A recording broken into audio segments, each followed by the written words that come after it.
I just thought, there's no way. You know, that someone died almost 100 years ago, was still sitting on the shelf and fought in the Civil War. That was in late 2023 when Lene Strovers and Dennis Allen from the nonprofit The Final Salute told me they had confirmed the cremated remains of a Union Civil War veteran were discovered at a funeral home here in central Iowa. Then in September of last year, Joseph Chittister was buried with full military honors at the Iowa Veterans Cemetery.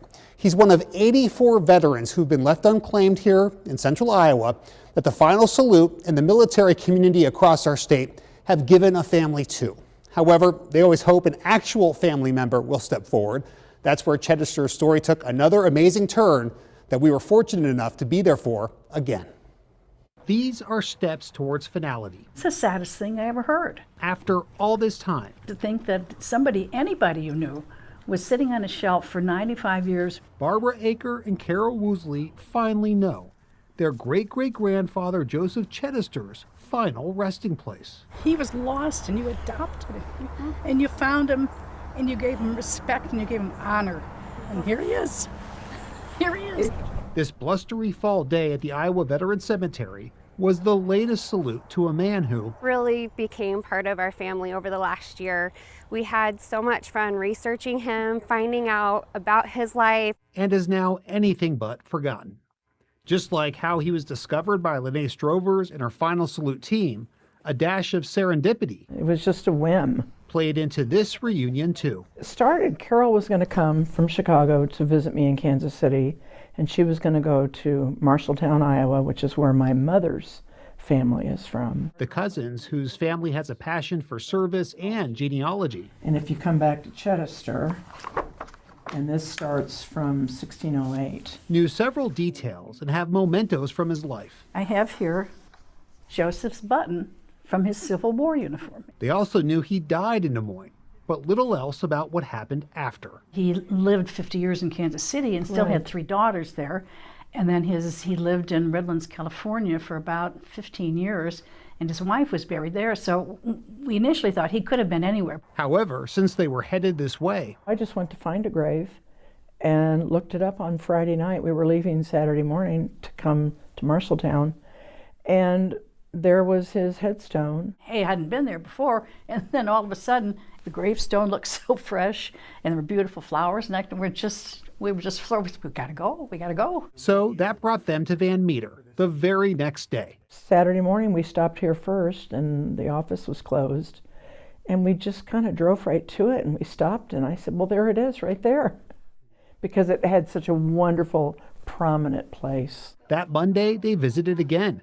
This time, the office was open. And that's when Strovers got a call from the cemetery's lead administrative assistant, Gina Hempel, she wasn't expecting. She's like, you are never going to believe who is in my office. I've got Joseph Chittister's great-great-granddaughters in my office. And I was like, what? Strovers immediately connected with them over the phone.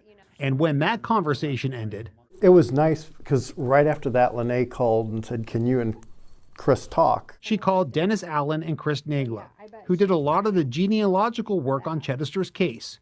They too then chatted with Barbara and Carol. They started telling me the story and what they had and this and that. And just by verbal, I'm going, these are really the granddaughters. So that meant Dennis now had one more person to reach out to. I called Kathleen, and Kathleen was like, do they want it? Do they want it? And I said, what? She goes, do they want the flag?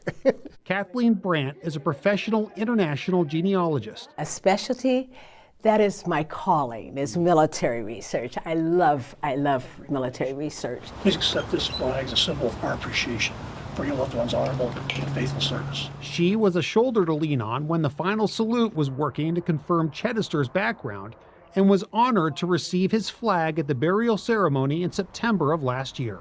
But she always hoped the day would come when I think that the idea to return it to the family was the most important part of me, to the point that I added this flag to my will and trust so that no one else could get rid of it. We want to find family first. And that's why we were all gathered here at the Iowa Veterans Cemetery. As a custodian is what I feel like is who I have been the past year or so of Joseph. I am happy to give this flag to the family where it belongs, and I'm so glad that you found us.